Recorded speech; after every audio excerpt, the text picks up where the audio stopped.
List जारी की गई थी। इसमें सबसे बड़ी खामी ये थी कि इस लिस्ट की न तो कोई कैटेगरी दिखाई गई थी, न ही कोई गुणांक बताया गया था। ये एक अपारदर्शी तरीके से ये लिस्ट जारी की गई।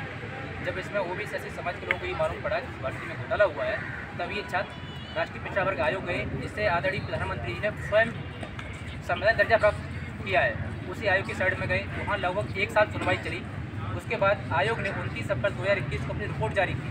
उसमें आयोग ने खुलासा किया कि इस भर्ती में व्यापक लेवल का अच्छा घोटाला हुआ है, जिसमें ओबीसी की हकमारी की गई है। और राष्ट्रीय पिछड़ा वर्ग आयोग ने अपनी रिपोर्ट में ये स्पष्ट किया कि यूपी सरकार जिन छात्रों का हक मारा गया है उन छात्रों को न्याय दे, साथ ही साथ जो अधिकारी जिन्होंने ये घोटाला किया उन अधिकारियों पर कार्रवाई भी की जाए। ओबीसी की लगभग 18,598 सीटें हैं, केवल 2637 सीटें हैं। लगभग 15,000 प्लस सीटें ओबीसी की हैं, लगभग 3,000 सीटें इसमें एससी की थी। कुल मिला के 18,000 प्लस सीटें इसमें ओबीसी एससी की हकमारी की गई। लगभग 14,000 प्लस सीटें थी, लेकिन उन्हें भी लगभग 12 सीट दी गई थी। लगभग 3 सीटें उनकी इसमें हकमारी की गई। इसमें एसटी का कोटा लगभग पूरा हो चुका है, लेकिन इसमें घोटाला हुआ कि ओबीसी एससी का हुआ। ओबीसी एससी लगभग 18,000।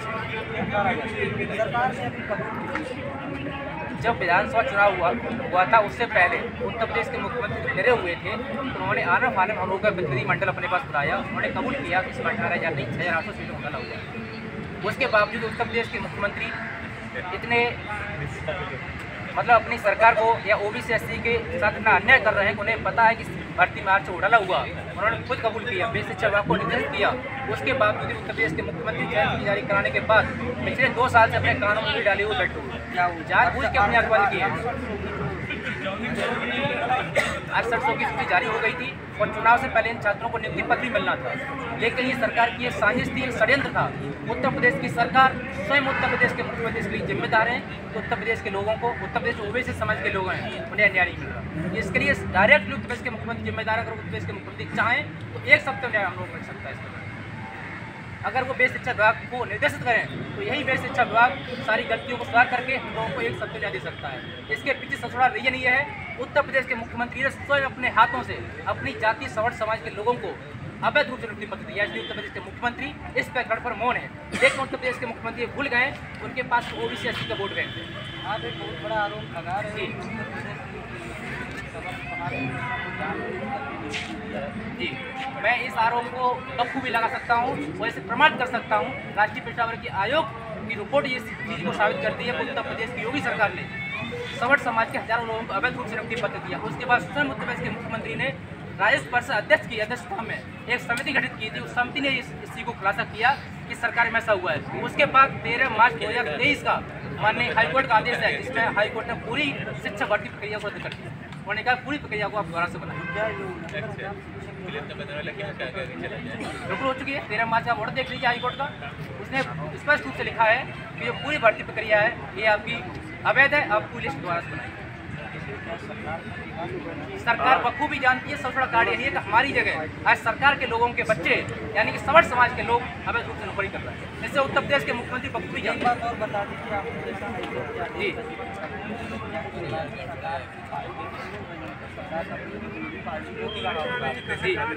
जी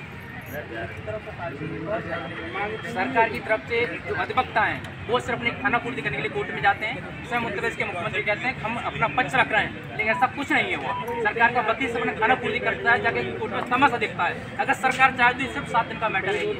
सरकार जिस दिन चाहे उस डेट में से अंतरिम लीव लेकर हम लोगों को दे सकती है, हम न्याय दे सकते हैं। अब ये बताइए जो कोर्ट का आदेश होगा अभी आपकी मांग है तो लड़का हमें 800 की नियुक्ति चाहिए। ये भी एक लिस्ट रिव्यू करने के बावजूद ही लिस्ट जारी हुई होगी।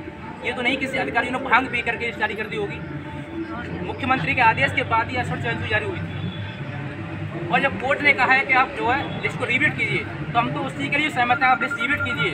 लेकिन पूरी भर्ती प्रक्रिया जो लिस्ट है, जो चयन होती है, वो सार्वजनिक होनी चाहिए। उसमें यूआर की 50% सीटें वो क्लियर होनी चाहिए 34,500। उसके बाद ओबीसी की 28,95। उसके बाद एससी की आप दिखा दीजिए, चाहे हमारी सीटें 1,000 हो चाहे 18,000 हो, आप पूरी चयन सूची पारित करके जारी करवा दीजिए, हम इसमें सहमत होनी चाहिए विद्युत तरीके से।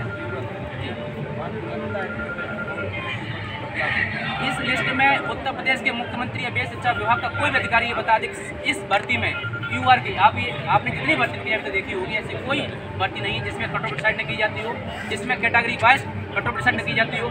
लेकिन इस भर्ती में तो यूआर की कट ऑफ पता है। मैं उत्तर प्रदेश के मुख्यमंत्री को चैलेंज करता हूँ, उत्तर प्रदेश के मुख्यमंत्री लाइबा की बता दें इस भर्ती में यूआर की कट ऑफ क्या है, ओबीसी कट ऑफ क्या है, एससी कट ऑफ क्या है, कितने लोगों का इस सरकार ने एससी कैटेगरी में सिलेक्ट किया है, कितने ओबीसी में कितने जन्म किया है। ये भर्ती पूर्व भर्ती है, सब इसी को हाईकोर्ट मानता है। इस चीज को मैं नहीं मानता, उत्तर प्रदेश हाईकोर्ट के लखनऊ खंडपीठ मानती है। 13 मार्च 2023 का आदेश चला के कह रहा है कि भर्ती पर ये पूर्व भर्ती है, लिस्ट को रिव्यू किया जाए। लेकिन ये सरकार अपने लोगों को बचाने के लिए इस लिस्ट को रिव्यू नहीं करती है किस तरीके से। डायरेक्ट सरकार को क्या डायरेक्ट सरकार को मैसेज देना चाहते हैं जिस तरीके से उत्तर प्रदेश के मुख्यमंत्री हमारे पकड़ पर अपने लोगों को बचाने के लिए हमारे साथ जो अन्याय वो उत्पीड़न करा रहे हैं, उसके लिए उत्तर प्रदेश के मुख्यमंत्री डायरेक्टली जिम्मेदार हैं।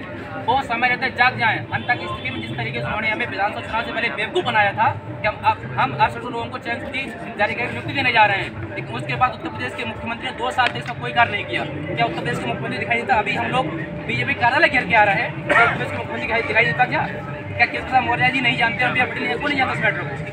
लेकिन ये लोग जानबूझ के क्योंकि हम दलित समाज से ये लोग न्याय नहीं देना चाहते।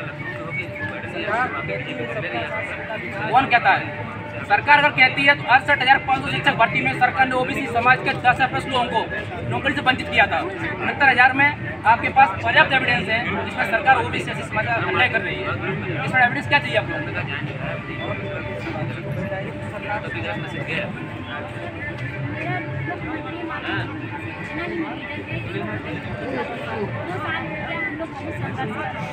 और कब तक रुलाएं?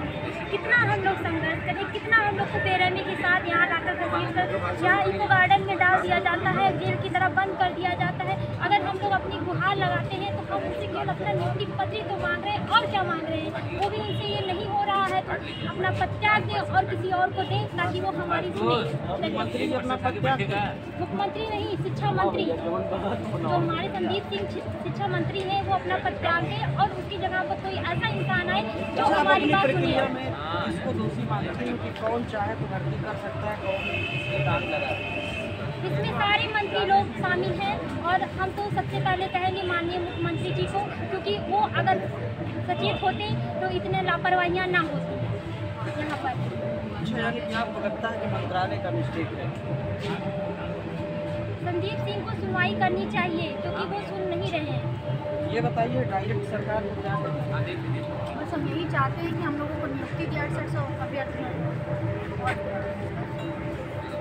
6800 चाहिए कि जो हाई कोर्ट का आदेश आया है कि उसमें जो तो अभी तक तो हम लोग 6800 की ही मांग कर रहे हैं। वो तो प्रक्रिया तो हो गया, 8 महीने हो गए प्रक्रिया रद्द करने के लिए। उन्होंने तो कहा था पूरी लिस्ट ही पूरी ये रद्द कर दी जाए, इसको फिर से उसको बनाया जाए, लेकिन उस पर वो विचार विमर्श कहाँ कर ही रहे हैं। तो इसलिए हम लोग और भी लोगों से प्रक्रिया में तो सीनियर सिटीजन हो जाएंगे।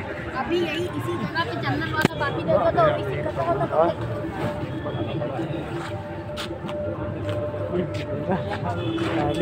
के बच्चे हंस रहे हैं।